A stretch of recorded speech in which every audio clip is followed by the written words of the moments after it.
Criminales es un viaje a la parte más oscura del alma humana y del cómic. Un programa que indaga en casos reales marcados por la violencia, el poder y el sexo y su presencia e impacto en las viñetas. Un programa para los apasionados del true crime, los asesinos en serie y el noveno arte. Atentos, empezamos.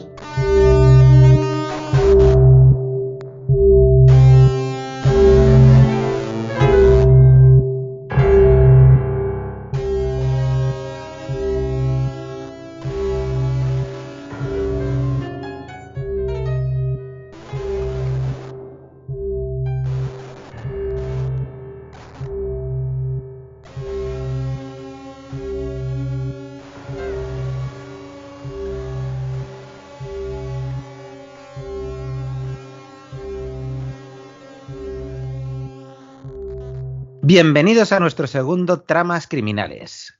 Como ya sabéis, esta es nuestra sección dentro de Tramas Resueltas, en la que abordamos tanto casos reales como ficticios truculentos y llenos de crueldad, muerte y sangre. Pero siempre con las viñetas como principales protagonistas. ¿Preparado para ponernos sordidos, Jordi? Por supuesto. Jordi, ¿y de qué vamos a hablar hoy? Pon a los oyentes en situación. Pues en el programa de hoy hablaremos de una gran estrella como Jeffrey Dahmer, gran estrella dentro del mundo de lo truculento.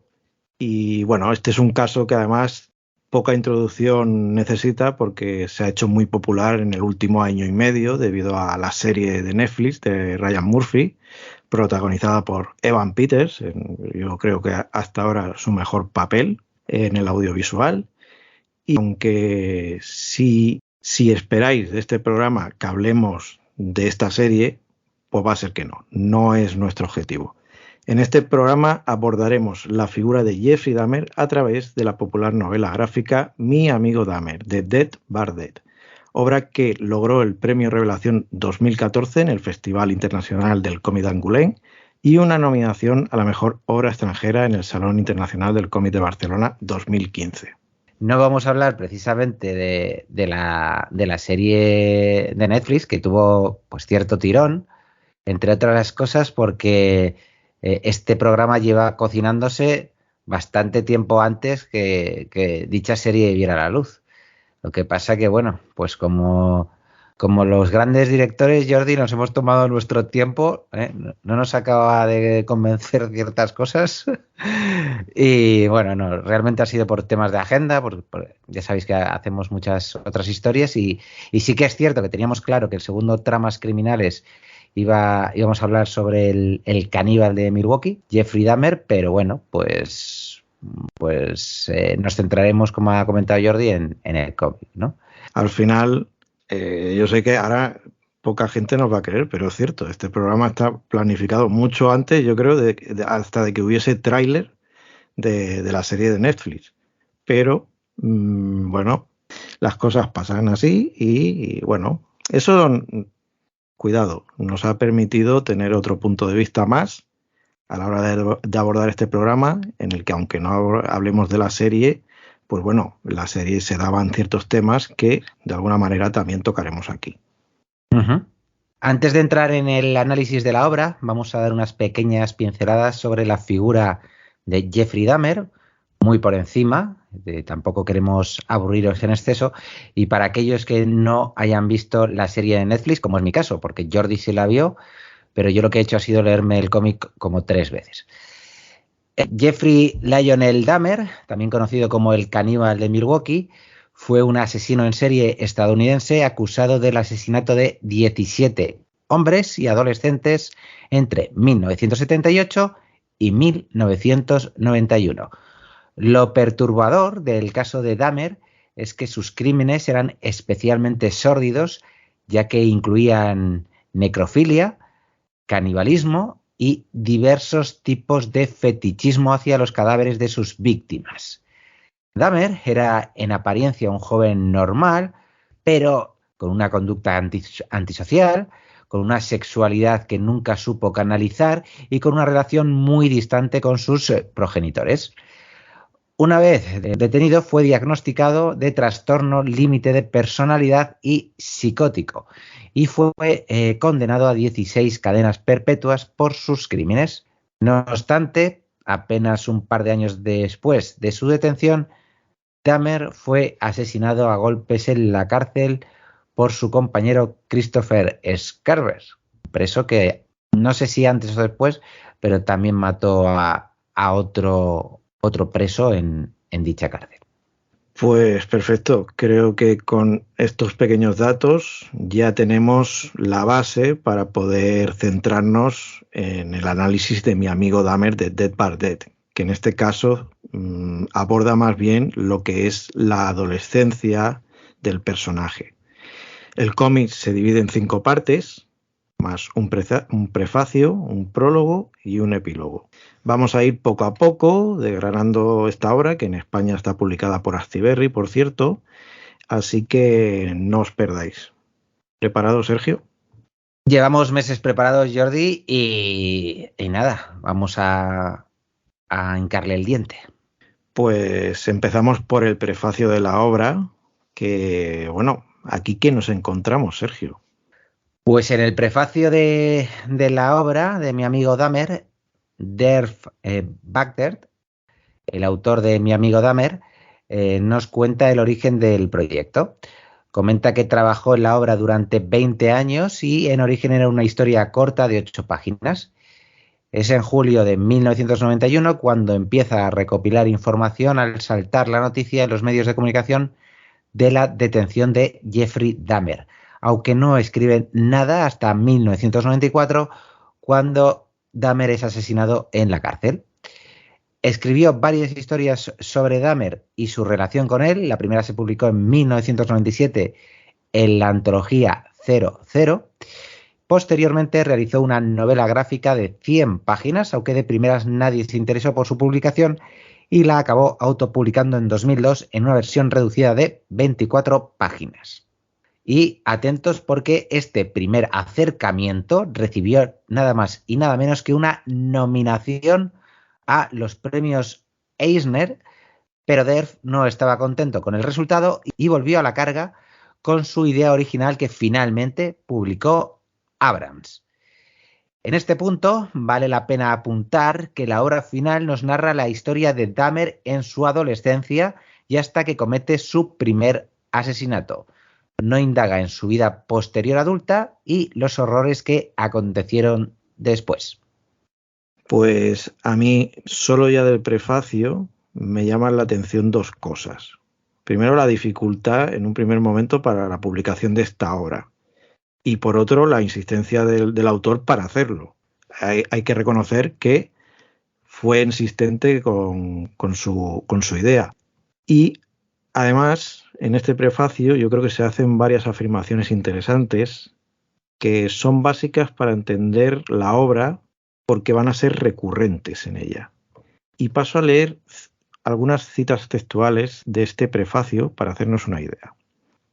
El autor dice en un momento dado que creo que Dahmer no tuvo por qué haber acabado como un monstruo, que todas esas personas no tendrían por qué haber muerto horriblemente si los adultos que tenían influencia en su vida no se hubieran mostrado tan inexplicable, imperdonable e incomprensiblemente despistados y o indiferentes.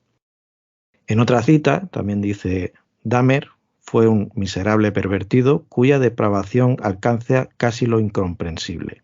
Compadecerle, pero no simpaticéis con él. Y por último, nueva cita: mi amistad con Jet me proporcionaba una perspectiva singular. Recordad estas frases porque vamos a dar muchas vueltas sobre ello. Y prueba de ello, pasando al prólogo de mi amigo Dahmer, este empieza a su vez también con una cita, en este caso de Dahmer, del propio Jeffrey Dahmer, en la que dice: en el instituto tuve amistades normales y después del instituto nunca tuve ningún amigo íntimo. Aquí pues cabe preguntarse qué importancia debemos darle esto dentro de la historia de Dahmer. A mí me parece bastante significativo, sobre todo no teniendo en cuenta que Der lo que nos ofrece en la obra es su visión como compañero de clase y supuesto amigo de Dahmer, ¿no, Sergio? Pues sí, vamos a abordar ahora la madre del cordero, yo creo, porque, claro, durante todo este tiempo que hemos estado gestando el programa, Jordi y yo hemos hablado mucho sobre la obra y si bien ya adelanto que es una obra más que interesante porque nos permite adentrarnos un poco en lo que es la gestación de un asesino en serie, que no siempre, ¿no? En las obras de ficción se detienen lo suficiente como para ver cuál era el contexto, y es lo rico, ¿no? de esta obra, pero también, pues bueno, digamos que lo que también cuesta demasiado es empatizar con el autor, o al menos sí que es cierto que en ocasiones a Jordi y a mí su actitud nos parece más que cuestionable, ¿no? Yo en lo personal, antes de empezar a grabar, le decía a Jordi, ¿no?, que una vez más, en la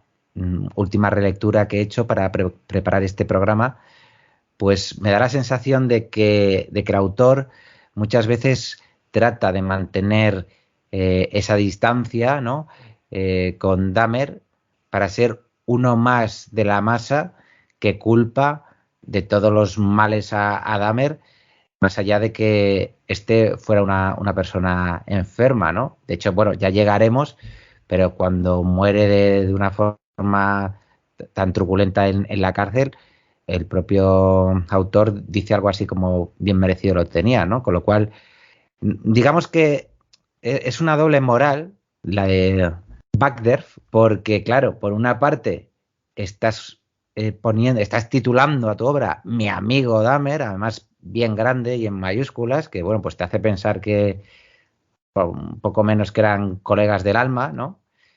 Y luego te das cuenta que por mucho que aquí el propio Dahmer, ¿no?, afirmase a posteriori, después de que le detuviesen, que sus mejores años habían sido en el instituto, cuando había tenido amigos, que después del instituto pues no los había tenido, te das cuenta, o al menos desde el punto de vista de Backderf, y entiendo que en eso no andará muy, muy lejano, que realmente en el instituto lo que tenía era, bueno, pues contacto, ¿no?, con gente de su edad, y no encajaba, pero bueno, pues había cierta interacción.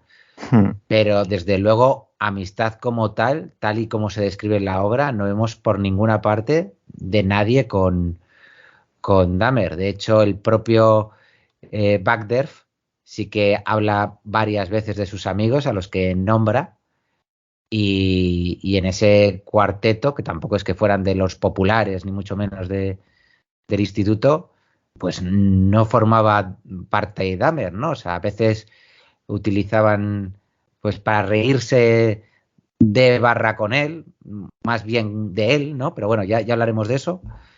Pero desde luego, para mí, utilizar la palabra amigo en esta obra ya me resulta controvertido, con las veces que luego el autor se va excusando a lo largo de la obra de las acciones de Dahmer como si fueran suyas, ¿no? Pues sí, muy en la línea de lo que comentas. Lo hemos hablado muchas veces y el título es un poco clickbait, es un poco sensacionalista. Es una obra documentadísima, eso también hay que tenerlo en cuenta. En ese sentido, Badder hace un trabajo monumental, que es algo que también se puede ver en otras obras posteriores suyas, como Basura y Ken State. Y en ese sentido lo borda. Lo que pasa es que, de alguna manera, los resultados no es que estén manipulados y no es que nos esté mintiendo sobre quién o qué fue Dahmer, pero sí esa relación es un poco tirar balones fuera cuando habla de ella. Yo creo que amistad es una cosa que en ningún momento se refleja, como tú dices, Sergio, en el cómic, en relación a Dahmer y al autor. Y no se refleja por el simple hecho de que cuando uno tiene una amistad con alguien, lo normal es que comparta cosas importantes con él, que tenga momentos de intimidad con él. Yo diría, puede que me equivoque, pero que en este cómic no hay ni una sola escena en la que ambos estén a solas, en lo que compartan algo íntimo, en el que nos refleje algo de eso, de lo cotidiano. siempre es el autor con su grupo de amigos, un poco como escudo cuando se relaciona con Dahmer. O sea, esa distancia que también tú comentas de que mantiene o que parece que intenta mantener, pues está ahí. Por eso el título es engañoso. Pero por otra parte, que también lo hemos comentado mucho hablando de esta obra, es lo que la hace interesante, porque es una obra en cierta manera sin filtro sobre eso, es muy dudora de su época seguramente, de cómo se entendía también pues ciertos trastornos mentales, también veremos que hay ciertos dejes de que hoy no veríamos en una obra de este tipo, o no reflejada así, porque no hay una crítica per se de añadir que eso estaba mal.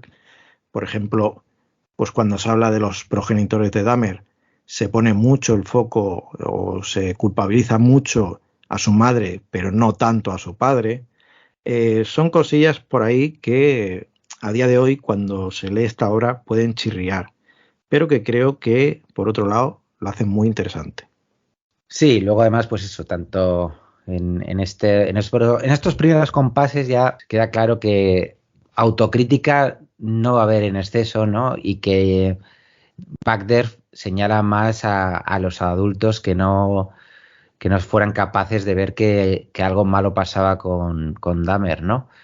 Cuando, pues bueno, ellos mismos fueron testigos de situaciones más que anormales y también fueron incapaces, ¿no? de pedir ayuda. Obviamente, lo que tú dices, ¿eh? No somos nosotros tampoco aquí jueces de nada, ni mucho menos. Venimos a hablar de la obra, que ya digo que es muy, muy interesante. Además, pues ya sabéis que hablar de algo que ha pasado pues casi 50 años, pues tampoco es lo más justo, pues porque la forma de actuar era muy diferente para según qué cosas. De hecho, hoy en día seguiría costando mucho que ciertas conductas se comentasen, ¿no? Con adultos, ya fueran profesores o padres, por ese respeto, ¿no? que hay excesivo intergeneracional, podemos decir. Pero bueno, vamos a ir viéndolo, que yo creo que además eso Bagder lo hace muy bien. Sí, como decimos, es una obra de su época. En ese sentido, yo creo que es un fiel reflejo de lo que fue la historia de Dahmer, porque si habéis visto la serie de Netflix, a poco que hayáis leído el caso, hubo también mucha parte de negligencia por parte de la policía. Dahmer podía haber sido detenido muchísimo antes, pero tuvo mucha suerte en ese sentido, o los prejuicios de la época, digamos, que le ayudaron en ese sentido. Tenemos que tener en cuenta que estamos finales de los 80, principios de los 90, y bueno, pues la homosexualidad no se veía ni mucho menos como se ve hoy en día, todavía el VIH era un gran problema, la condición de Dahmer en ese sentido, digamos que en este caso jugaba a su favor para que la gente no quisiese tener relación con él. Lo que tú comentabas, Sergio, de los padres, una generación de progenitores que no tienen nada que ver a lo mejor con los que nosotros hemos tenido, con la actualidad. En fin, todo eso se mezcla, y además el cierto culto a mórbido por los medios de comunicación sobre estos casos, que es algo también que creo que se traslada y se vive bastante en este cómic. Entonces, respecto al cómic, me gustaría también hablar un poquito de lo que nos aporta el cómic a nivel narrativo, a nivel de historia en este primer contacto. Y en el prólogo, básicamente, tenemos una escena en la que vemos a Dahmer disolviendo un gato muerto en ácido en una cabaña a la edad de 14-15 años. Y bajo la atenta mirada de unos chicos que lo acaban tratando de loco. Es una escena que en realidad no sabemos si pasó nunca así. Es un poco una licencia, en este caso, que se toma el autor, pero sí que es cierto que Dahmer sí que había, o se sabe que había cometido más o menos crímenes parecidos, que tenía esa cierta fascinación por comprobar cómo eran las cosas dentro de los organismos vivos, y que antes de llegar a matar a nadie había pues eso, matado y diseccionado a muchos pequeños animales, y algunos no tan pequeños. ¿Qué te parece este prólogo, Sergio, así a nivel como de cómic, como de carta de presentación? Con esta última relectura me he dado cuenta de que el prólogo es muy potente, porque una de mis viñetas favoritas, o una de mis páginas favoritas del cómic, es la última del prólogo. Y es que después de esto que has narrado tú, de esta situación, ¿no? de Dahmer con otros chicos de su edad, pues digamos que viendo los horrores que tenía en esta cabaña, porque sí que se sabe que la cabaña esta la utilizó para diseccionar. Primero eran animales muertos, luego pues mató animales, y se ve que bueno, que le pillaron la guarida, y ya lo que se dedicó posteriormente fue a adentrarse en el bosque, ¿no? Y hacer lo mismo, pero pues menos localizado, por decirlo de alguna forma. Pero volviendo a lo que te comentaba de esa viñeta que me gusta mucho, no sé si la recuerdas, se queda Jeffrey Dahmer solo.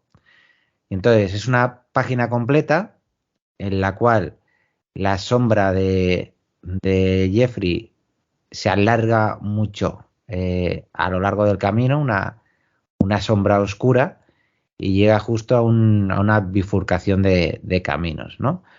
Como queriendo decir el autor que se encuentra en una encrucijada. Todavía pues no ha matado a ningún humano, que ya ha demostrado su psicopatía, ¿no? Y que bueno, pues digamos que podría, ¿no? Podría en ese punto todavía, ¿no?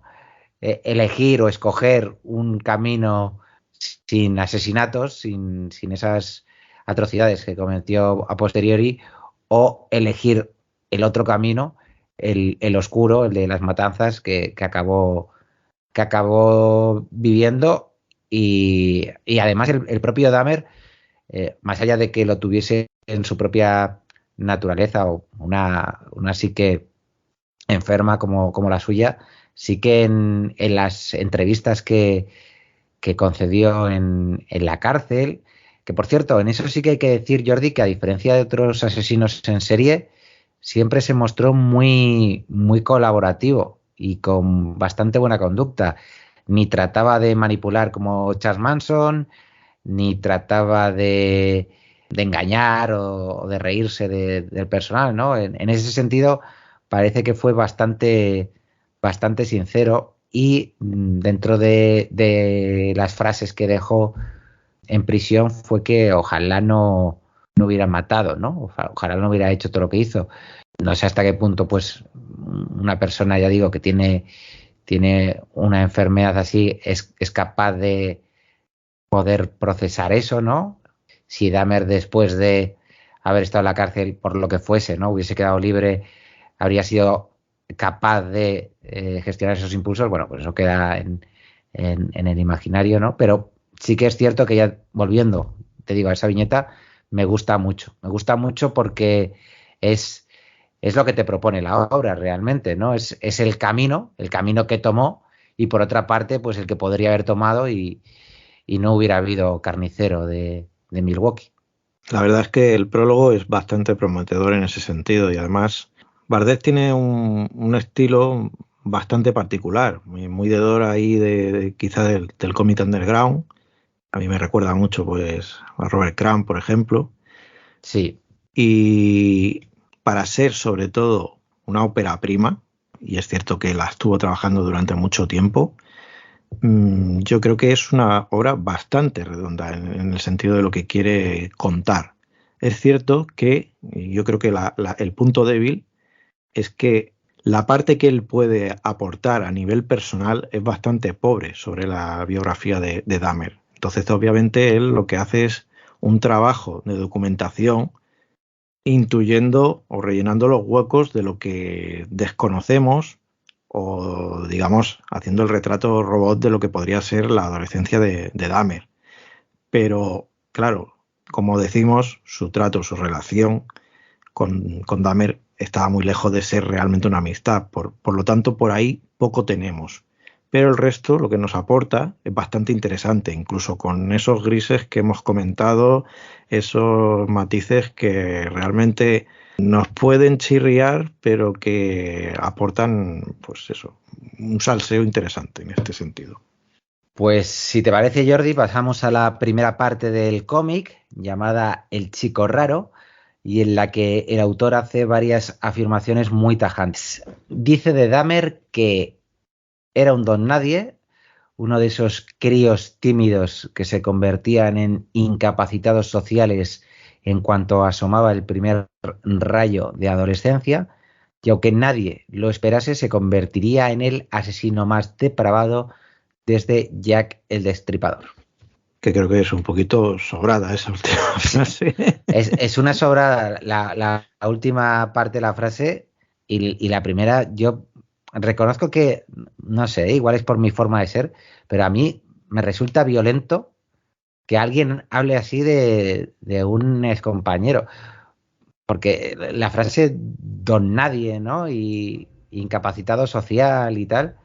Es jugar como con ventaja, quiero decir, a posteriori es muy fácil tirar los dardos a una persona, pero claro, si tú eso dices que ya lo detectaste en su momento en esa persona, a ver, no te digo que eso cambie tu percepción de ella, ni que te hagas íntimo de ella, porque las relaciones no funcionan así.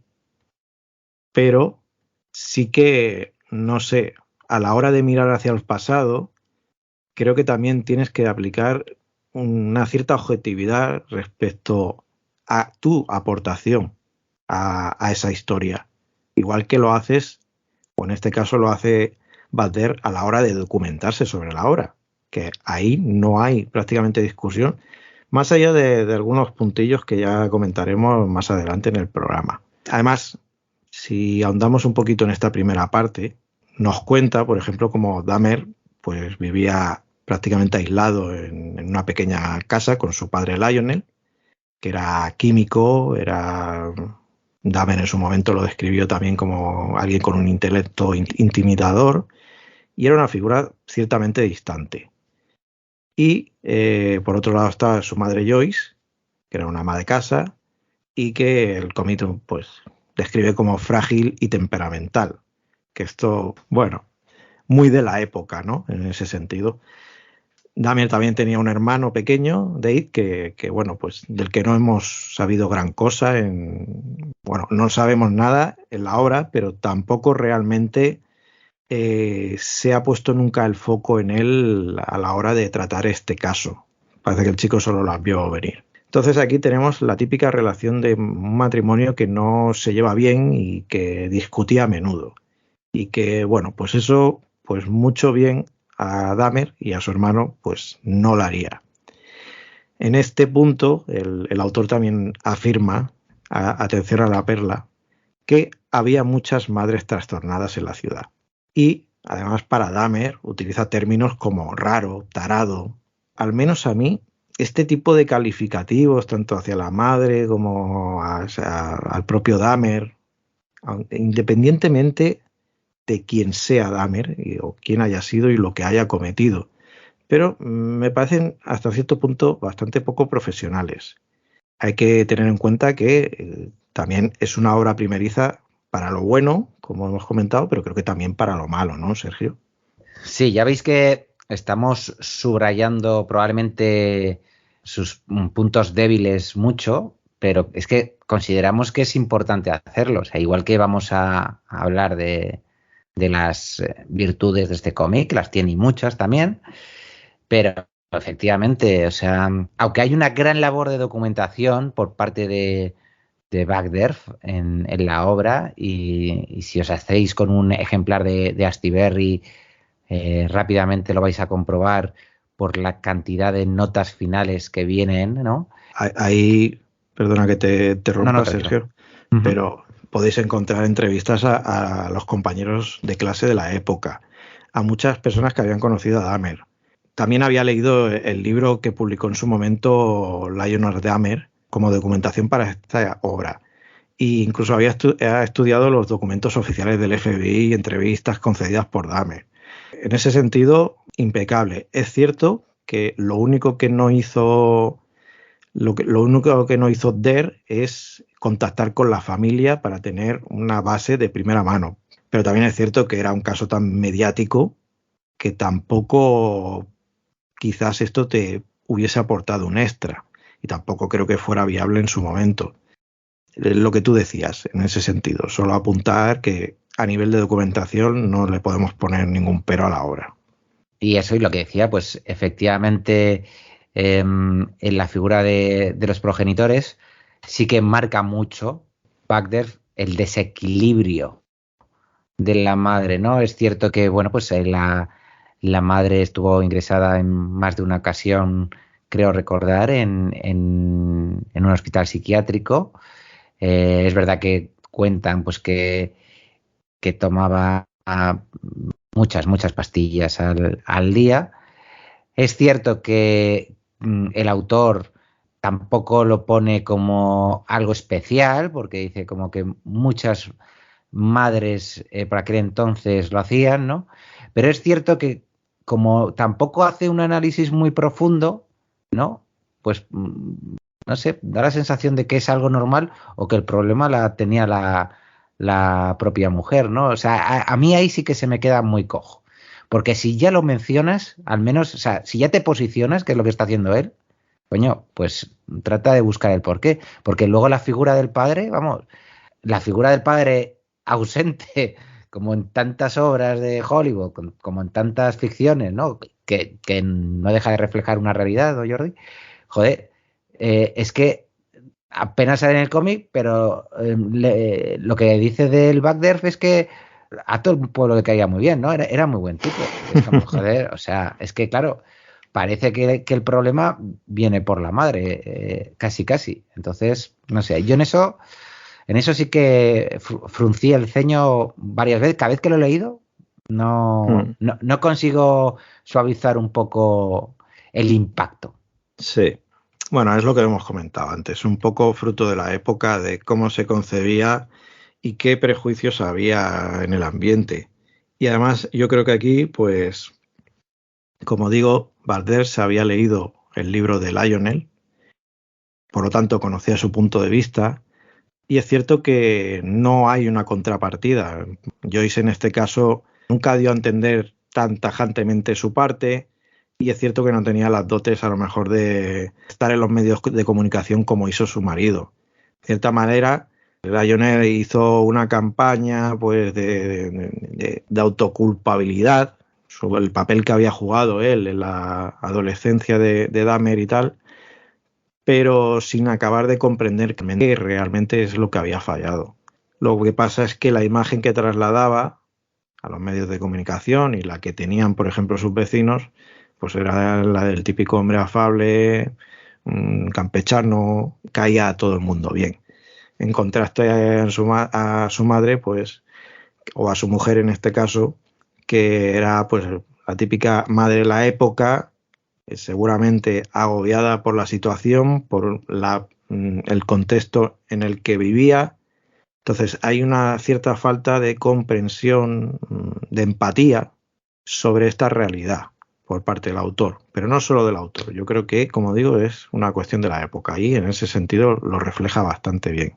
Sobre esta primera parte, también apuntar que la acción se sitúa en 1975 y que una parte importante es la descripción que hace pues el propio autor de sí mismo y de sus amigos, que eran una banda pues que tenían cierta fascinación por los ataques epilépticos y espasmos que fingía Dahmer, que lo hacía como imitación, supuestamente, a los ataques que tenía su propia madre, o algunos dicen que al decorador de interiores que había estado alguna vez en su casa. A ver, Badder dice que el interés por Dahmer no era malintencionado, pero también dice al mismo tiempo que era la mascota, o que era más que una mascota que un colega. Y, hombre, es un poco contradictorio esto. De hecho, también se nos comenta en el cómic que en un momento forman como un club de fans de Dahmer. Y le vemos al autor también en esa parte de la biografía, pues él haciendo sus pinitos como autor, haciendo caricaturas del propio Dahmer. Der incluso se atreve a afirmar que, según él, este fue el mejor periodo de la vida de Dahmer, que ya es presuponer mucho, pero desde luego es cierto que lo que vino después era mucho más oscuro y más sórdido.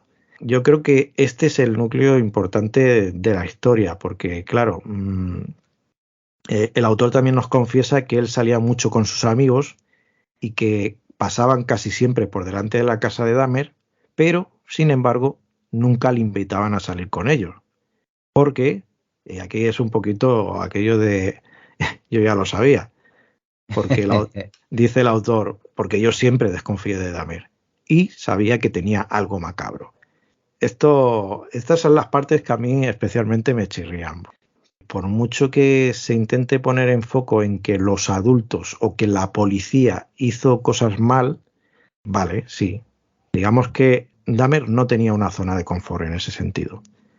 Pero también en el cómic se nos describe muchas veces como iba completamente bebido a clase y que, vamos, sus compañeros tampoco no es que se preocupasen por su situación ni mucho menos. Entonces, creo que también hay, como decías tú, en este caso, Sergio, falta un poquito de autocrítica. Que no quiere decir que con eso que tengamos que simpatizar con Dahmer. Pero claro, yo creo que en estos casos lo importante es intentar entender por qué alguien como Dahmer se convierte en un asesino. Sí, así es. Y vuelvo a lo mismo, sobre todo si titulas tu obra como Mi amigo Dahmer. Porque claro, que estás utilizando un gancho un tanto falso, ¿no? O sea, utilizas ese gancho, digo, para conseguir vender mejor tu obra, ¿no? Porque es como, coño, mira, un tío que ha hecho un cómic y resulta que era amigo de uno de los asesinos en serie más famosos de la historia. Hombre, pues no ha sido así, ¿no? Sí que da la sensación, pues eso, que a pesar de que el dibujo del contexto está realmente bien conseguido, o sea, quiero decir, aunque tú no estés de acuerdo con ciertas cosas, como las que estamos comentando Jordi y yo, tampoco digamos que te las adultera, ¿no? O sea, tú estás viendo una realidad y el autor te está dando su opinión sobre esa realidad que yo pues a lo mejor no comparto, pero la estoy viendo. Y en ese sentido, él la está plasmando bien, ¿no? Pero bueno, no deja de ser curioso. Igual que nosotros pues no lo hemos leído obviamente, pero el libro este que mencionabas que a posteriori también hizo el padre de Jeffrey Dahmer, ¿no? Entonces, pues bueno, contando su particular punto de vista. Esto es algo también bastante habitual, ¿no? Que en casos tan truculentos, pues a la gente también le gusta sacar rédito, independientemente del parentesco que tengas con esa persona, porque, bueno, está claro que el padre era el padre, pero bueno, ya hemos dicho que Derf Bagder, amigo, lo que se dice amigo, al menos tal y como entendemos la amistad Jordi y yo, pues desde luego no. Pero vamos, que tampoco queremos que os quedéis únicamente con esta idea que estamos repitiendo. Sí que lo ponemos de manifiesto porque creemos que es relevante y además pues no estamos de acuerdo y es una crítica constructiva a la obra. Pero repetimos, o sea, como documento para ser testigos de lo que fue esos últimos pasos antes de que Jeffrey Dahmer se convirtiera en un asesino múltiple, a mí me parece muy, muy bueno, muy, muy bueno. Y el trabajo que hace Derf Bagder, o sea, está ahí y eso nadie se lo puede negar. Bueno, hay algo que sí que se repite, que empieza aquí, que es esto que has mencionado tú de las imitaciones, ¿no? Luego cuando ves a los personajes a los que imita, se te hiela la sangre, ¿no? Porque a su madre le ataca. Hay un momento en que le da uno de estos ataques en los que, bueno, pues Jeffrey lo ve al entrar en casa y se va a su cuarto y como las vacas mirando al tren, ¿no? Y realmente, pues sí, podría ser así. Y el otro, el vendedor, pues creo que tenía una parálisis cerebral, una cosa así, y entonces, bueno, pues se burlaban de él. De hecho, se burlaban de él el autor y sus amigos sin Dahmer, ¿eh? O sea, que tampoco es una cosa que... A él le utilizaban pues para reírse, ya digo, pero a mí aquí sí que me resulta curioso. Además hay una foto, ¿no? Creo que al comienzo del cómic que sale él también haciendo ahí pues eso, haciendo la imitación, yo creo. Sí. Pero lo que sí que me llama la atención es que como durante todos estos años, incluso ya al final, porque ya hay uno de los amigos del autor cuando vuelve y se lo encuentra ya muy cambiado, que ya por fechas pues ya había empezado a matar, vuelve a hacer el numerito, vamos a llamarlo el numerito. Y es curioso, ¿no? Como una persona con estos problemas, que entiendo pues tampoco debe sentir excesiva empatía por los demás, pero sí que hablan muchas veces de la máscara, ¿no? Y eso es algo que supongo que a lo largo de todos los programas que vayamos grabando de tramas criminales, pues iremos viendo. Una cosa es cómo se muestra un asesino en serie al público y otra cosa, obviamente, es cómo es por dentro, ¿no? Todos esos impulsos que nadie puede ver, que a nadie le puede contar, porque como se lo cuente a alguien, claro, es como vas a generar un rechazo total. Entonces, de alguna manera él sabía que haciendo ese numerito, pues conectaba, ¿no? con ellos. Pues era su forma de estar integrado, que realmente tampoco lo estaba. Pero bueno, ya veremos más adelante ahí en un episodio en concreto que hasta hacen una porra ahí, un crowdfunding, fíjate, un crowdfunding antes del crowdfunding para que Dahmer haga el pelele en un centro comercial, ¿no? Y también narra que a veces lo que lo utilizaban era para comprar alcohol. Hemos de decir que no es más allá de lo que te puedes encontrar en cualquier instituto. Es decir, es el comportamiento habitual de muchos adolescentes. Ahora, lo que nosotros venimos a decir aquí es esto, no hay que quitarle importancia como parece que intenta hacer el autor. Esto es algo que a día de hoy tenemos que señalar y que tenemos que ver que es algo que no puede existir, o que al menos si existe tenemos que tener una visión crítica sobre ello. Y aquí en parte el autor nos la niega, y por eso no me parece una lectura, bueno, aparte de que no es una lectura que recomendaría para adolescentes, ya de por sí, por el tema, no la recomendaría porque no puedes hacer ese ejercicio didáctico, a no ser que hagas lo que estamos haciendo nosotros, que es subrayar lo que, a nuestro juicio, está mal interpretado. Es un tema complejo, yo lo entiendo. Y como digo, siempre voy a poner sobre la mesa el tema de que estamos en otra época. Que, por otro lado, me parece que es una carta que se juega demasiado a menudo cuando cuestionamos cosas de hace 20 años. Si pasamos a la segunda parte de la obra, que tiene por título Una vida secreta, aquí ya nos situamos en 1976, en la que tenemos una escena de Der pescando y abriendo en canal un pez ante la sorpresa de uno de sus compañeros. Una escena, yo creo, significativa, o al menos que yo la conecto con el prólogo, en el que veíamos también al protagonista pues en esa cabaña con el gato. Aquí vemos que eso sigue siendo una constante en su vida, esa necesidad de unir la muerte y el sexo de alguna manera, aunque aquí no se da tanto a entender, pero digamos que Bader nos lo insinúa de alguna manera, por esa fascinación que Dahmer tiene al ver las tripas del pescado en este caso. En este caso, el autor nos dice que esta es una escena que él no vivió, pero que le contó un amigo que la vivió. Si hay una cosa que para mí hace bien Badder es, curiosamente, meterse en la psique de Dahmer, aunque después, desde fuera, la juzgue con ciertos parámetros que, como ya decimos, pues son un poco cuestionables en algunos puntos. Pero sí que me parece que ese ejercicio, de alguna manera, sí que lo hace, ¿no, Sergio? Sí, sí que lo hace, desde luego.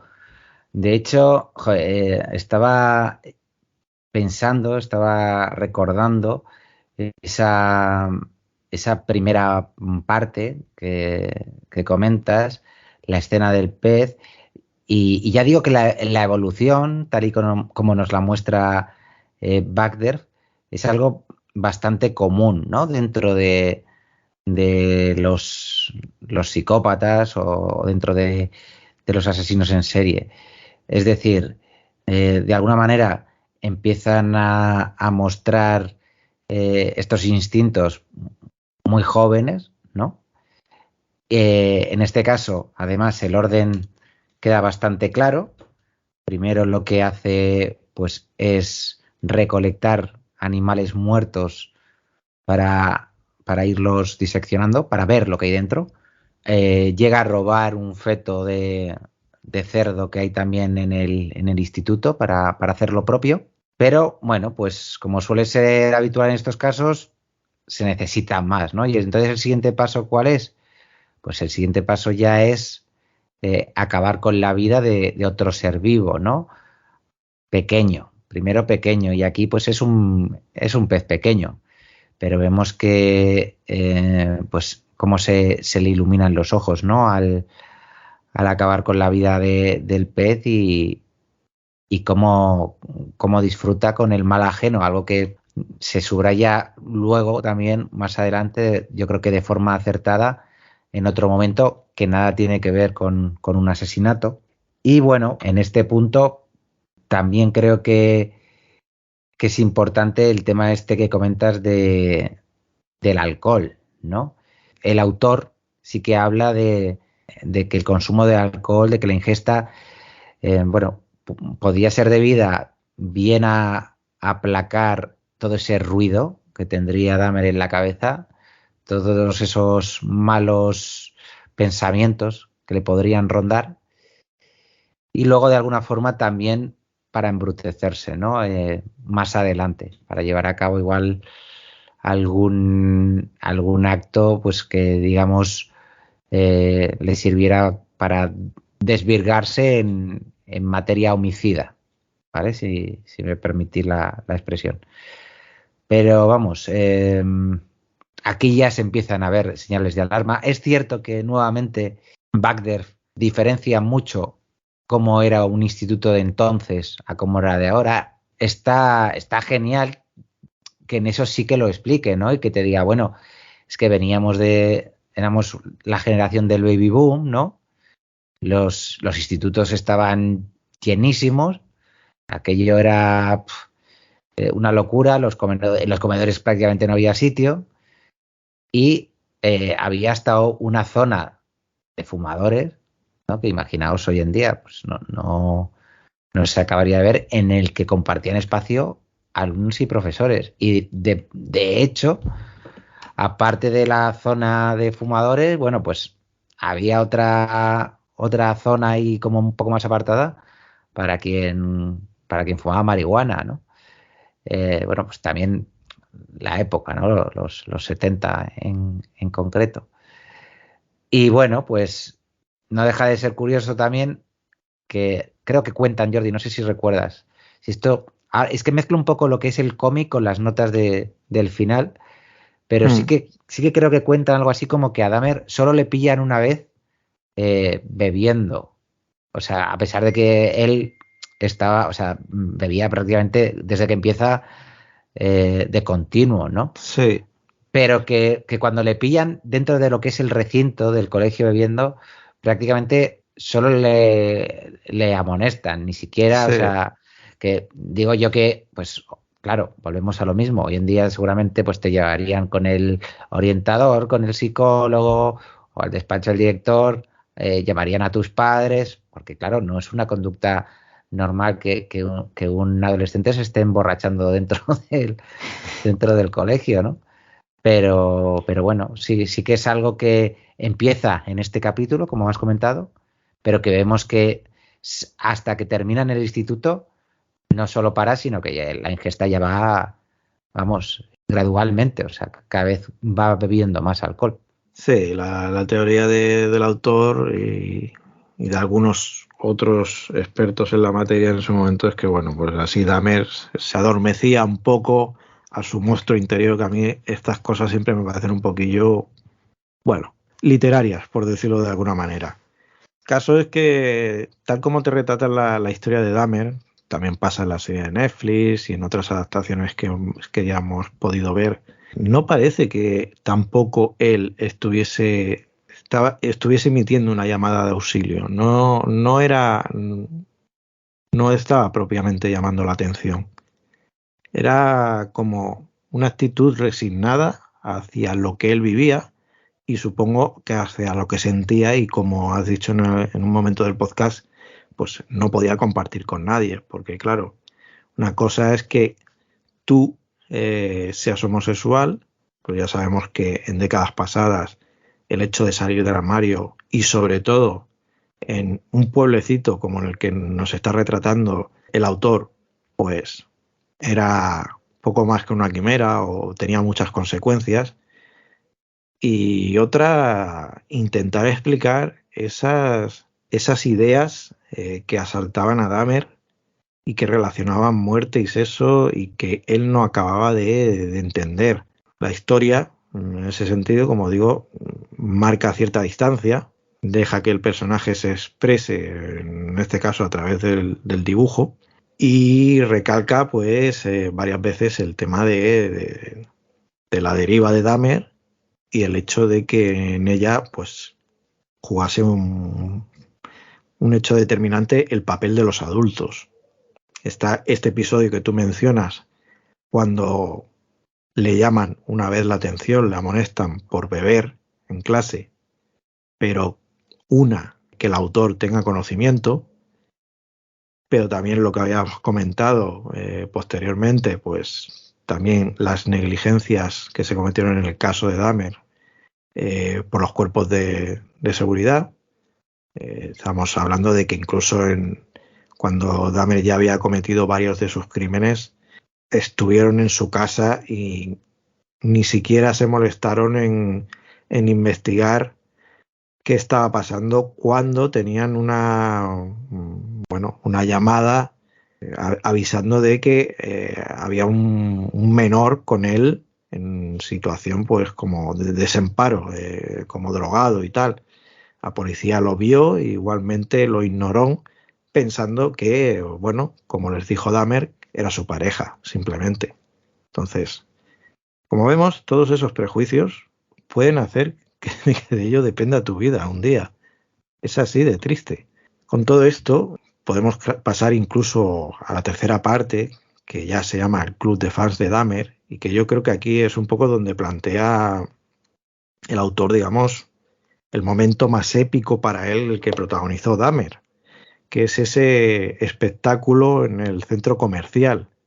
Y es que esta sí que es una situación propia de adolescentes, ¿no? De ir a diarla al centro comercial, que por otro lado sería pues el único sitio donde había algo que hacer un sábado por la tarde. Y bueno, pues el autor y sus compañeros llevaron allí a Dahmer simplemente para que montase su espectáculo, para que fingiese esos ataques epilépticos que a ellos le parecían muy graciosos y que la gente se quedase pasmada de lo que estaba pasando. Es un punto importante porque todo eso que hemos reiterado a lo largo de la obra, de alguna manera, concluye aquí. Quiero decir, esa fascinación que sienten el autor y sus compañeros por Dahmer tiene su apogeo aquí. Es como ya la épica desatada. Y a partir de aquí es cuando lo acaban excluyendo del grupo, en palabras del propio autor. Llegado a este punto, ¿podríamos decir que esto es un caso de bullying, en cierta manera?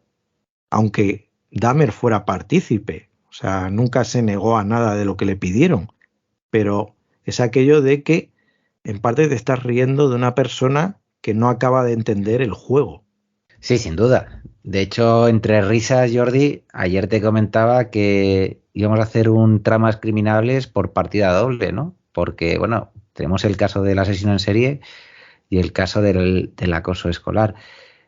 Claro, no es propiamente típico caso de acoso, valga la redundancia, pero, hombre, es que al mismo autor antes se le ha escapado esto que hemos mencionado, literalmente la mascota, ¿no? Entonces, tú si a un compañero de clase le estás llamando mascota, estás poniendo pasta junto a otros compañeros para pagarle y que haga el idiota en el centro comercial para así reírte de él, cuando a la vez se nos muestra cómo el pequeño grupo de amigos del autor, incluido el propio autor, perdón, ya digo, llamaba a este vendedor que tenía parálisis cerebral para hacerle burla por teléfono y así reírse. Ojo, en ese caso sí que dice que eran idiotas adolescentes. Bueno, todo sería que no hicieran encima en esta autocrítica, ¿no? Pero efectivamente, y lo bueno en este caso es que le dan como más enjundia, le da más profundidad a la historia de la que el autor quiere, ¿no? Porque realmente tenemos aquí un caso, pues eso, claro, de acoso escolar, ¿no? Entonces, no es buscado, pero sí se pone sobre la mesa. Es cierto que Bagderf menciona en alguna ocasión que sí que vio, ¿no? Como algún bully pues de los que hay en todos los colegios, o sea, de los que pegan, para que me entiendan los oyentes. Pues sí que la habían tomado con Dahmer y tal, y que pues nunca se había defendido, ¿no? O sea, que pues las había recibido, no había dicho ni Pamplona y listo. Pero aquí lo terrible del asunto, en este caso en concreto, ojo, que no nos malinterprete la gente que nos estará diciendo, joder, o sea, parece que le estáis metiendo más palos al autor que a Jeffrey Dahmer. Pero lo terrible del asunto en este caso es que le utilizan de mono de feria, nunca mejor dicho, ¿no? Viene a decir como que después de utilizarle, porque no dejan de utilizarle, ¿no? Aparte, bueno, le van a buscar en coche, él se bebe, creo que dicen en el trayecto de los 10 minutos desde su casa al centro comercial, 10 latas de cerveza, Jeffrey Dahmer. Bueno, pues que entre lo del coche, dice el autor, que entre lo del coche y lo del centro comercial ya que no volvió a ser lo mismo, porque ya él, si ya tenía la mosca detrás de la oreja, ya vio que muy bien de lo suyo no estaba y era como, coño, pero tú has sido partícipe de esto, tú has sido cómplice, o sea, te has reído. Él era el presidente del club de fans del grupo de Dahmer. De hecho, en el propio cómic, esto no lo hemos dicho hasta ahora, se ven representadas varias ilustraciones que el propio Bagder tenía guardadas, que dice él que no se acordaba que las tenía, de cuando estaba en el instituto. Y la figura de Dahmer, aquí sí que hay que reconocerlo, Jordi, que tenía una importancia relevante, porque hay en una especie de panorámica en la que salen profesores, un dibujo muy chulo, profesores, alumnos, tal y cual, y muchos hablan con las imitaciones estas que hacía Dahmer, y Dahmer tiene un papel predominante en esa ilustración, ¿no? Entonces, claro, es como, no quise saber más de él, ¿sabes? Y me parece en ese sentido tan egoísta, ¿no? Que 20 años después, habiendo hecho lo que ha hecho Jeffrey Dahmer, te quieras lucrar con el asunto cuando en su día dijiste, puto friki tarado, con perdón, ¿no? Pues ahí hay un juego de doble moral importante. Ciertamente, sí. Como decimos, todo esto hace esta obra única, porque tanto Sergio como yo hemos leído muchas biografías gráficas de asesinos en series, hemos leído muchos cómics sobre crímenes, pero normalmente tienen un filtro. Normalmente están vistos desde una perspectiva en la que, digamos, los blancos y los negros están muy claros, pero sobre todo están muy claros los grises. Y aquí no hay ese filtro, sea por una cuestión de época, sea por una cuestión de interpretación, sea por lo que sea. Eso realmente el autor lo sabrá. Pero eso es lo que la hace fascinante y por eso nos parecía tan interesante traerla a un Tramas Criminales. Por cierto, esto tú no lo sabes, Sergio, porque tú no has visto la serie de Netflix, pero esta relación de Dahmer con sus compañeros y estos ataques de epilépticos que fingía para, pues no sé si de alguna manera para ganárselos o para intentar conectar tímidamente, están retratados en la serie de Netflix. Hay incluso un momento que hay una pandilla ahí de chicos, aparece Dahmer, hace el típico gesto de epiléptico y a mí me hace gracia pensar que el que se le queda mirando es el autor de mi amigo Dahmer. Y además también sucede más o menos un poco lo que nos cuenta en esta obra. Se nos muestran varias escenas en el instituto y cómo causa ese efecto Dahmer y cómo al final también pues, los compañeros se van despagando de él. Si pasamos a la cuarta parte de la obra, que está titulada El nacimiento del monstruo, claro, esto siempre es muy sugerente. ¿Cuándo nace un monstruo como Dahmer? ¿Cuándo se hizo? Bueno, pues el autor esto lo sitúa en el 78. El episodio, esta parte, comienza con la aparición del cadáver de un perro mutilado en el bosque. En ese momento se nos dice que nadie pensó que hubiese sido Dahmer, pero el autor nos muestra esta escena porque al parecer Dahmer confesó que quien estaba detrás de este crimen había sido él. En ese momento incluso la gente llegó a pensar que era una cuestión de sectas satánicas, que también era una cosa muy de moda y que si habéis visto o habéis leído, por ejemplo, el Departamento de la Verdad de Joyce Tinion, pues hace un análisis bastante interesante sobre este tema. También vemos en esta parte, pues como la madre de Dahmer lo abandona, se va de casa con el hermano de Dahmer y lo deja con su padre, que a su vez también se va de viaje. Así que con el instituto ya acabado, Dahmer no tiene ningún tipo de contacto con ningún compañero y básicamente está de Rodríguez en casa. El 18 de junio de ese año, de 1978, recoge a un autoestopista que iba a un concierto y, bueno, pues se convierte en su primera víctima. Aquí ya no hay vuelta atrás. Curioso porque todo esto sucede nada más acabar Dahmer el instituto. Aquí la relación ya con el autor, en este caso, es inexistente, por lo tanto todo lo que nos está contando Badder es a raíz de las fuentes documentadas. Sí, de hecho, bueno, hay un par de momentos clave antes de que cometa su primer crimen y antes de que haga esta mutilación al perro. Y es que, bueno, él secuestró al perro de uno de los vecinos. Esto él lo reconoció ya en prisión, que había sido él. Pero en el último momento, pues, por sorprendente que parezca, tuvo clemencia del perro y le dejó marchar, ¿no? Luego también se recoge que, bueno, aunque como bien dice Jordi, el primer asesinato fue el de este autoestopista que venía de un concierto y que durante muchos años pues se ha publicado que mantuvo relaciones sexuales con él y tal. Bueno, pues por lo visto esto no es cierto.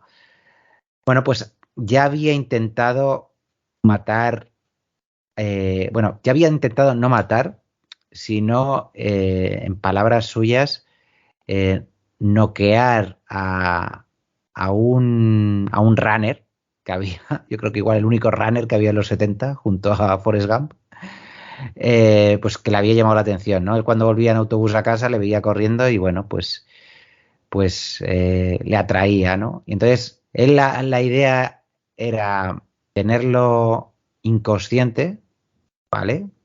A su lado para poder tomar el control pues de su cuerpo. Esto luego, ya posteriormente, es cierto que en el libro te lo cuentan ya, o sea, en las notas y tal, pero como ha dicho Jordi, no viene ilustrado, o sea, todo lo que es la parte de los asesinatos queda a un lado, no es lo que le interesa al autor, y yo creo que acertadamente, por otra parte. Pero bueno, digamos que después de cometer el primer asesinato, en el que pasa toda esta negligencia de la policía, que si quieres ahora también volvemos a hablar un poco de ella, yo creo que lo pasó tan mal él, porque estuvo a punto de que le pillaran, que tardó 9 años en volver a matar, que es una barbaridad. O sea, si os fijáis, hemos dicho que es 1978 cuando mata a su primera víctima, pasan 9 años hasta la siguiente, que es el año 87, pues en las 16 restantes las mató en 4 años, o sea que ella sí que cogió carrerilla y claro, al margen de, o por lo que es recordado, Dahmer, al margen de pues esas 17 víctimas, es un poco, Jordi, yo creo que como Ed Gein, ¿no? O sea, lo macabro de, o sea, el descuartecimiento de los cuerpos,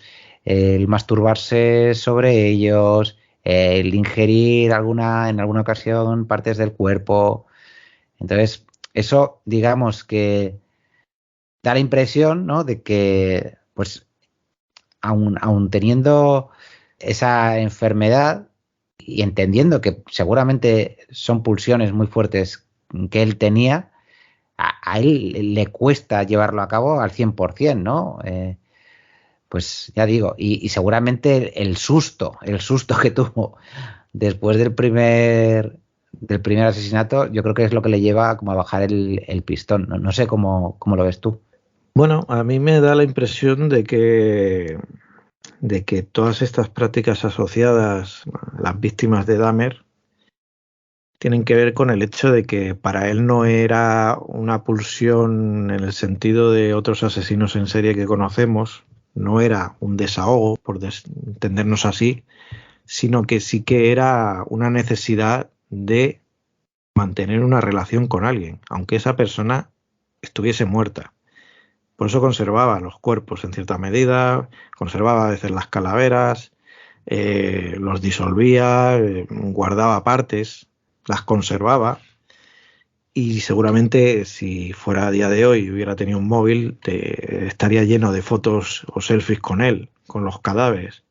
Entonces, es una manera de ver que lo que Dahmer nunca consiguió es tener una red asistencial, una manera de conectar con la gente. No lo había conseguido con su familia, no lo había conseguido con sus compañeros de clase, no había tenido en ninguno de ellos una amistad lo suficientemente importante como para que supusiese un giro en su vida.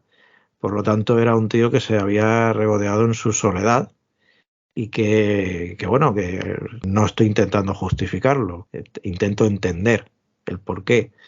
Yo sí que creo que parte del problema es ese, más el hecho de que él tenía unas inclinaciones homosexuales que en ese momento no era fácil de vivirlas en abierto.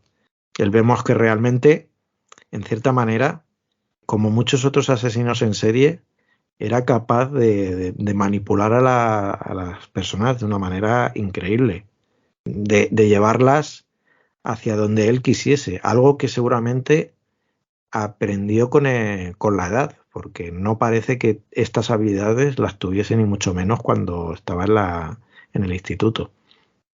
Al final todo, tengo la impresión, en este caso más que en muchos otros, que todo fue una serie de catastróficas desdichas, de no de no darse nadie cuenta, ciertamente, en eso concuerdo con el autor, de lo que estaba pasando, cuando en algún caso era bastante evidente que tenías a un joven que estaba coqueteando y abusando del alcohol, que no tenía unas relaciones normales con sus compañeros de clase, y ahí es cierto que los tutores, los profesores, tienen mucha responsabilidad, porque estamos en una época del baby boom, que también es un poco lo que nosotros vivimos aquí, en que las clases estaban masificadas. Yo recuerdo que en mi clase en el instituto, cuando yo iba, pues podíamos ser tranquilamente 30, 40 personas.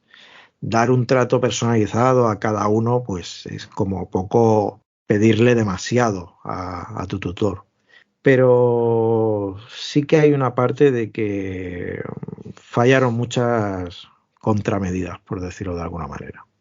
Sí, y luego el hecho de que se quedase solo ya en casa, yo creo que fue pues la gota que colmó el vaso, ¿no? Porque ya tenía la posibilidad ya tenía el escenario para poder llevar a cabo su primer crimen, ¿no? Entonces, pues bueno, decir si podría haber sido diferente, si podría haber cogido el otro camino que mencionábamos al principio, pues es difícil, ¿no? Desde luego, es difícil, por mucho incluso que tengas, ¿no? Esa documentación, esas numerosas entrevistas con el propio Dahmer, porque también, ostras, hay que ver, ¿no? Que habría que ver qué se le pasa por la cabeza, qué sentimientos tiene, qué emociones, o sea, es complejo, pero desde luego lo que sí que podemos afirmar en este caso, como muchos otros, y además es que no se nos tiene que caer los anillos. Nosotros no ponemos aquí el dedo y señalamos a la sociedad norteamericana, en este caso, pues porque es lo que toca, pero sí que creo que, igual que hicimos, Jordi, no sé si recuerdas, en el primer Tramas Criminales, que también había una falta de autocrítica en la sociedad de Bremen tremenda, ¿no? Pues creo que tenemos la obligación de dar un paso adelante como sociedad y ser capaces de no crucificar antes de tiempo, ¿no? Ni estigmatizar a según qué personas, porque bueno, el hecho de que una persona esté tan enferma como para cometer según qué actos, muchas veces no es algo que sea voluntad de esa propia persona, ¿no? Entonces, que sus actos sean siniestros y nos puedan provocar la mayor de las repulsiones, pues esa persona necesita ayuda. Entonces, pues yo creo que, desde luego, yo es el mensaje que lanzaría. Ya digo, no el del autor, que es que cuando murió, pues eso, que bien muerto estaba y que si sufrió, pues casi que mejor por todo lo que hizo, ¿no? Yo no estoy de acuerdo con ese tipo pues de reacción, porque es que creo que realmente así no solucionas nada, y cada vez que surjan perfiles de este tipo, pues vas a tener el mismo problema. También es cierto que, bueno, han mencionado que no queremos poner el foco en Estados Unidos, en criminalizar su sociedad, pero también es cierto que hay que apuntar que es un fenómeno, sobre todo en décadas pasadas, que ha sido bastante habitual en Estados Unidos, donde incluso quiero recordar un dato que se daba en un momento dado, no sé si era a mediados de los 80 o algo antes, que había como 30 asesinos en serie en activo al mismo tiempo en el territorio estadounidense. Con lo preocupante que eso es, porque había un cierto efecto llamada, y lo que es cierto que aquí no tuvimos durante mucho tiempo es esa prensa sensacionalista que iba retratando, siguiendo el caso en las televisiones, en la radio, dando todos los datos, todos los detalles más escabrosos. Todo eso estaba en abierto en la sociedad estadounidense. Igual que a día de hoy pues sigues viendo esas persecuciones en coche, totalmente de película, en programas nocturnos que se dedican simplemente a eso. Pues es que tienen esa parte que por una parte alimenta todos otros actos de violencia. Ya no hablemos el tema de las licencias de armas y tal. Pero tampoco sería el tema del programa de hoy. Así que simplemente comentarlo y vamos llegando un poquito al final, porque podemos entrar ya en la quinta parte de la obra, que se titula Fundido en negro, y que para mí hay una escena que destaca mucho en esta parte, en la que vemos a Jeffrey Dahmer cómo va a tirar la basura a las tantas de la noche. La policía lo para y no nota nada raro, por lo que lo deja ir.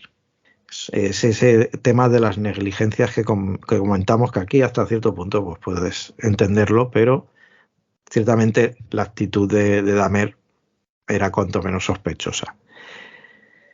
Esto, pues como decimos, es una constante, digamos, en la suerte de Dahmer para salirse de este tipo de problemas.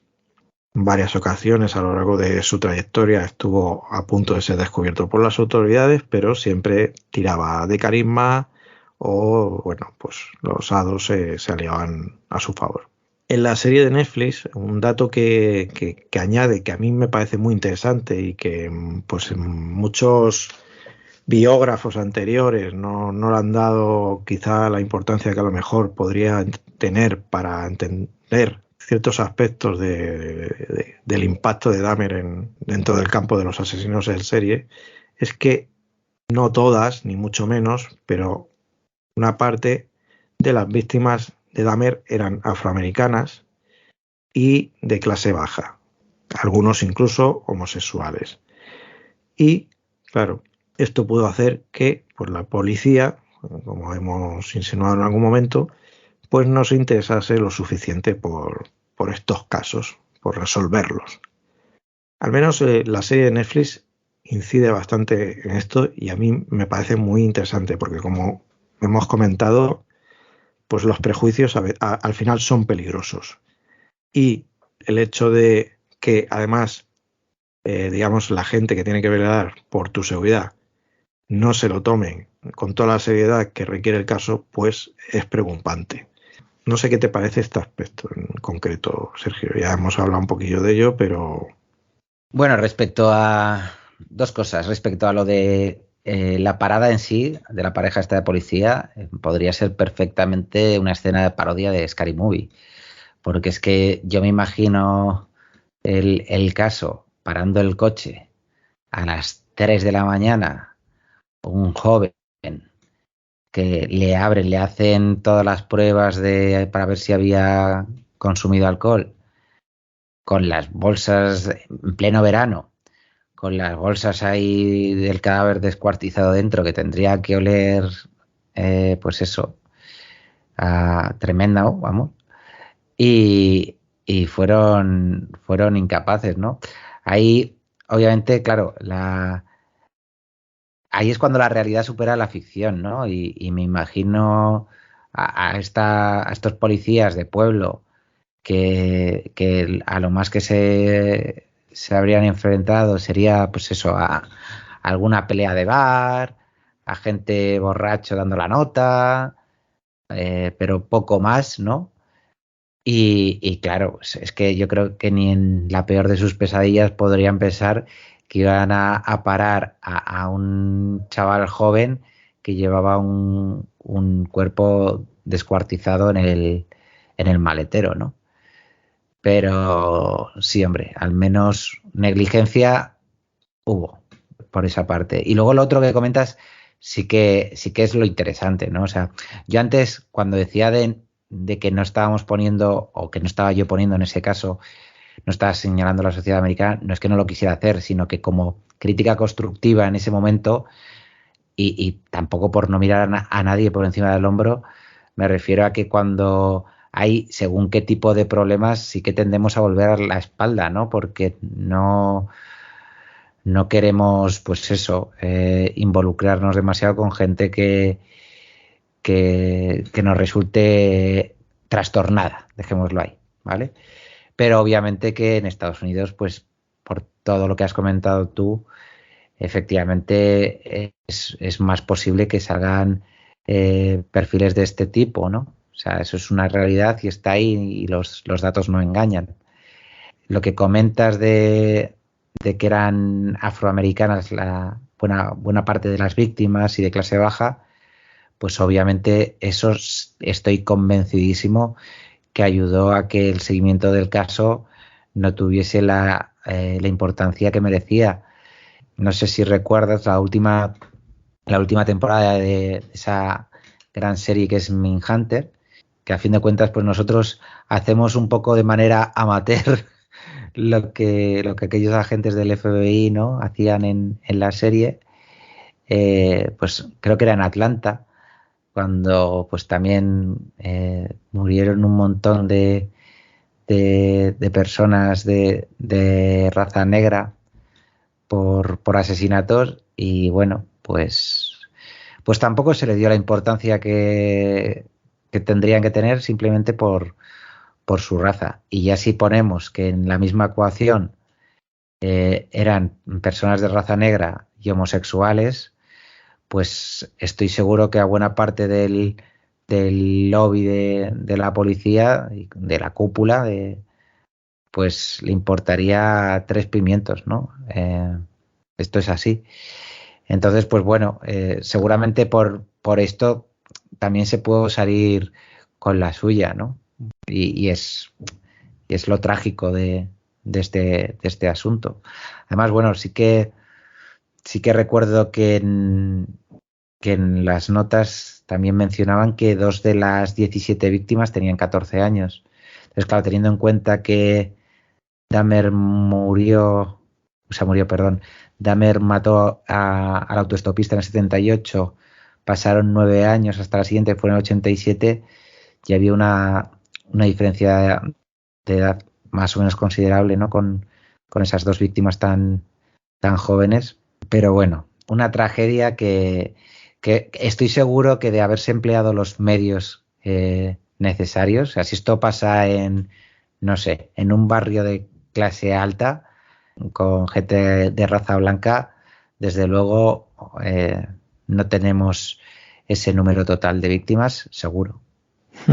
Sí, no, a ver, ese prejuicio siempre está ahí. Quiero decir, es algo que se ve en muchos casos de este tipo.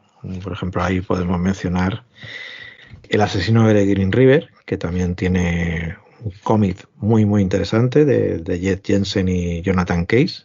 Y que habrá que traerlo por aquí alguna vez también, Jordi. Sí. Y en este caso también es un cómic, en cierta manera, de primera mano, porque es el hijo de uno de los inspectores que llevó el caso en su momento. Pero ¿qué pasa? El asesino de Green River mató a 48 personas, 48 mujeres, y que se sepa, porque él al parecer no se acordaba del total de las víctimas.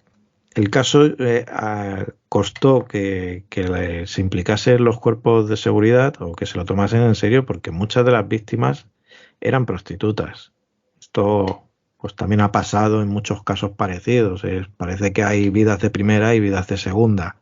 Y si, bueno, pues si lo típico que ves además en muchas series, en muchas películas, bueno, ha desaparecido una prostituta, bueno, claro, es que lleva una vida que tal, a lo mejor se ha ido a California, ¿sabes?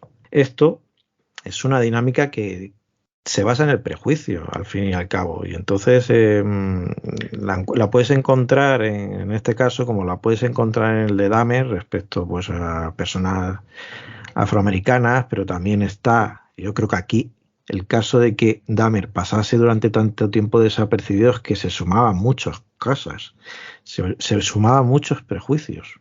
No lo mencionaba antes, pero el hecho de que, lo que comentabas, de que pasaran 9 años entre el primer asesinato y los siguientes, también es cierto que eso es extraño en un asesino en serie. Yo creo que de alguna manera sí que Dahmer intentó, digamos, enmendarse o intentar no caer en ese lado oscuro. Sí que había una lucha interior, se puede entender.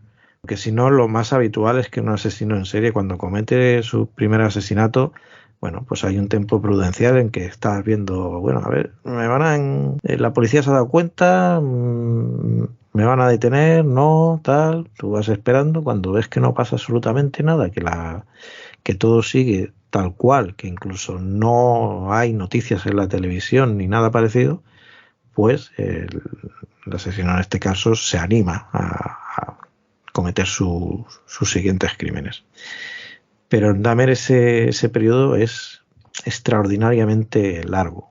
Bueno, queda poquillo, nos queda un epílogo, que el epílogo, ya sé que algunos de los oyentes que nos estarán escuchando pensarán que le estamos metiendo mucha caña al autor, pero ciertamente el epílogo a mí ya me parece la guindilla, porque es simplemente una escena de 2 o 3 páginas, situada en 1988, es decir, tiempo después de lo que narra este cómic, tiempo después de que Bader viese por última vez a Dahmer, y antes de que se conociesen los asesinatos de Jeffrey Dahmer.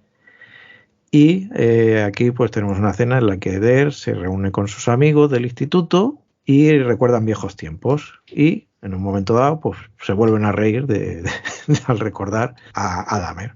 Y joder, tío, hasta aquí, ¿esto de verdad tiene que ser el epílogo de tu obra? Es que además dice algo así también, no sé si es en el epílogo justo antes, cuando dice lo de que se le había quedado grabada la frase que había dicho el propio autor por entonces, de que Jeffrey Dahmer, el asesino en serie, jajaja. Antes de que fuese, o sea, antes de que se conociese que era un asesino en serie, ¿no? Sí. Entonces, claro, dices, joder, o sea, vuelve a incidir no, es que eso yo ya lo sabía, que mencionabas antes, ¿no? Que es como, hostia, por una parte me estás volviendo a incidir en lo mismo, pero te has tirado toda la obra echando balones fuera y culpando a los otros que han sido incapaces de verlo, ¿no? O sea, es como, joder, o sea, que poca capacidad de autocrítica. Y el final a mí, desde luego, ese epílogo no me parece de lo más acertado. No, es que yo creo que, no sé cómo sonará, pero creo que Dahmer tenía que ser el protagonista. Cuando tú rematas esta obra con este epílogo y además vas viendo las píldoras, cómo se suceden a lo largo de la obra, y que es cierto que los 2 últimos episodios ya no hay ese plus que tú me podías aportar, pues da la intención de que al final de lo que estás hablando es de ti y de esa justificación, más de que de tu amistad, de por qué no llegaste a ser amigo de Dahmer. Se marca un Pablo Motos aquí, Sí.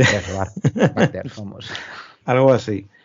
Y a mí me gusta mucho después en las notas finales, que además la edición de Astiberri tiene, como hemos dicho, pero un buen puñado de páginas extra, que son notas del propio autor sobre la documentación que ha utilizado, y sobre también comentarios sobre ciertos aspectos de la obra, del tratamiento de personajes, de cómo reconstruyó, digamos, sus recuerdos respecto a lo que es a día de hoy la población en la que sucedió, etcétera, etcétera. Y a mí hay una nota que me parece bastante interesante y bastante más directa en su perspectiva sobre Dahmer.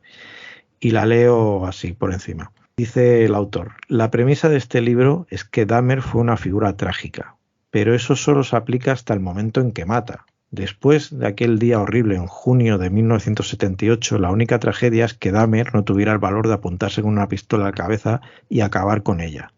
Por encima de todo, Dahmer era un cobarde. Tenía miedo de confesar ante su padre, el único adulto que intentó ayudarle a lo largo de los años, lo que le pasaba por la cabeza, y le aterraba que le descubrieran.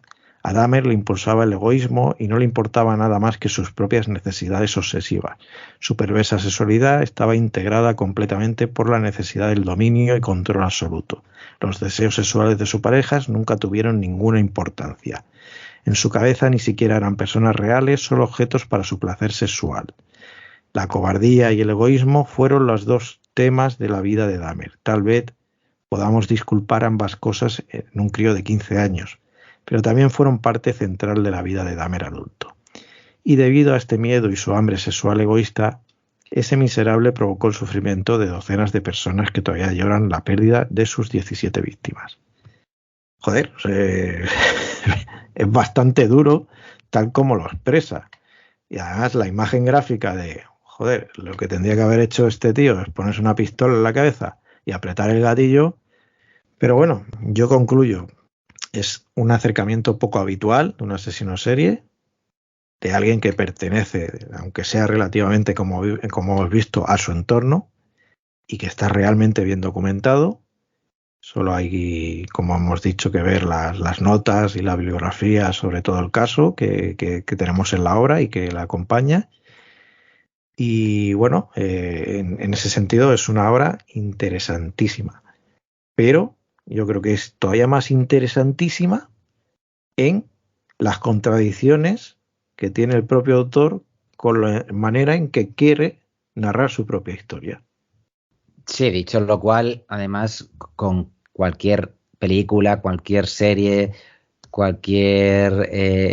casi cualquier ensayo que tengamos sobre asesinos en serie, todo este sensacionalismo va a estar multiplicado por 100 seguramente, o licencias narrativas que se puedan tomar, ¿no? En este caso no es así, en este caso es pues casi como si fuera un documental, ¿no? Y bueno, pues realmente, ya digo, por una parte está muy bien recreado el contexto social de la época, ¿no? Nos hemos tirado muchos años con cierta falsa nostalgia, yo creo, ¿no? Ochentera y tal. Bueno, esto es un poquito antes, son los 70, pero ya vemos que no era oro todo lo que relucía, y no me refiero únicamente a Jeffrey Dahmer, ni mucho menos, ¿no? O sea, se ven elementos oscuros en una sociedad relativamente idílica. No hemos comentado, pero bueno, están cerca de una población como Akron, en el estado de Ohio, una población que venía de una crisis industrial importante. Y bueno, pues seguro que había muchos más fantasmas en el ambiente de los que se pueden ver aquí, pero aún así ya digo que es un buen dibujo. El hecho de poner en el foco de un asesino múltiple como Jeffrey Dahmer, pero en esos años previos, también me resulta muy interesante, porque normalmente, si bien es cierto que sí nos suelen contar un poquito el pasado, ¿no? Pues para, en parte, tratar de justificar el monstruo, ¿no? En términos sensacionalistas en los que se acaban convirtiendo estos perfiles, no dedican tanto tiempo, ¿no? Como en esta obra. Y repito, se agradece que no se deje llevar luego, pues eso, por las muertes truculentas y demás, porque yo creo que eso no es lo interesante, ni mucho menos. O sea, lo interesante es cómo un chaval con pulsiones diferentes, con pulsiones homicidas. Antes se me ha olvidado comentar, Jordi, el momento en el que pues, se mete un golpetazo un compañero y él se ríe, ¿no?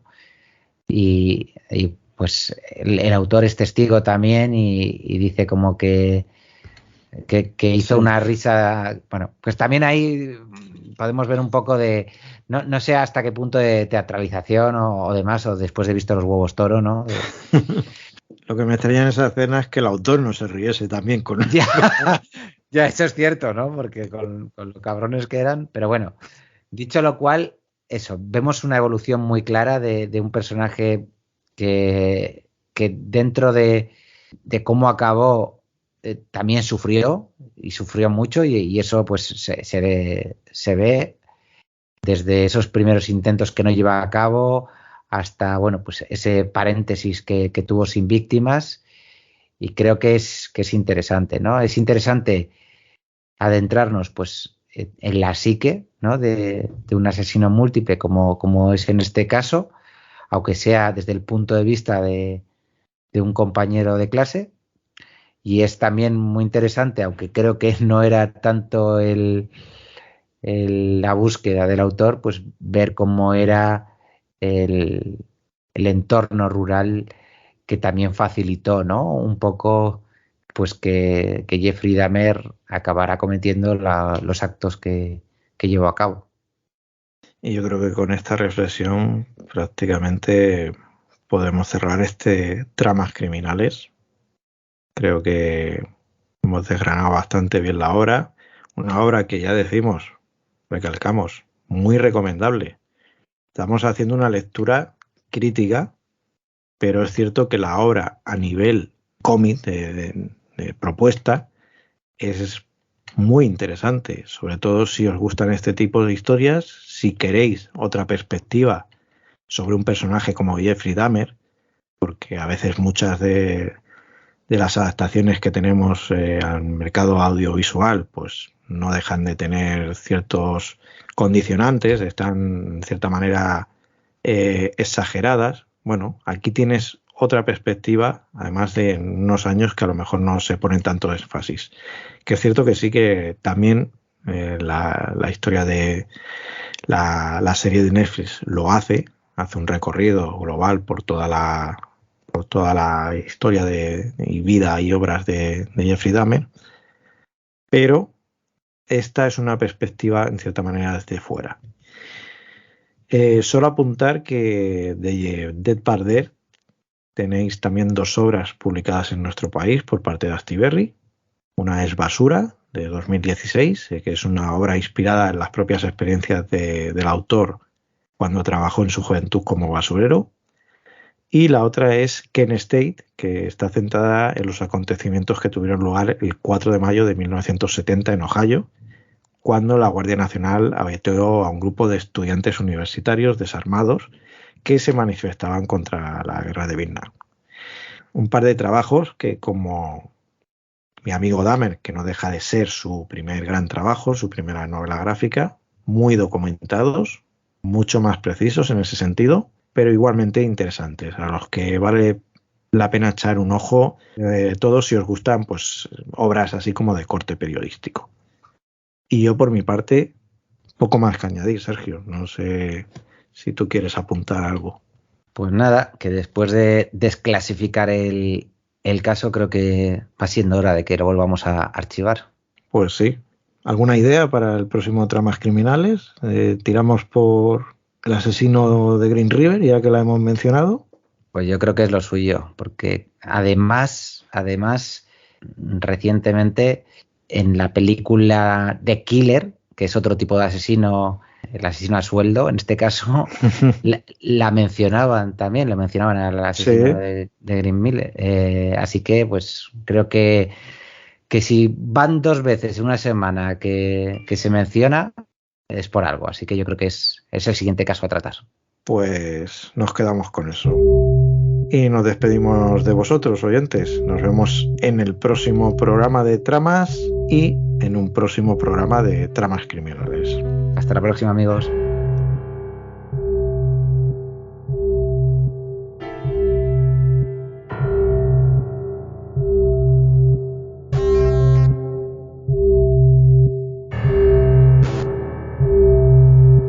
Hasta aquí el programa de hoy de Tramas Resueltas, tu podcast de confianza sobre cultura freak, y cada día el de más gente. Recuerda que puedes apoyarnos dándole me gusta, compartiendo con tus bots y humanos favoritos y dejando un comentario.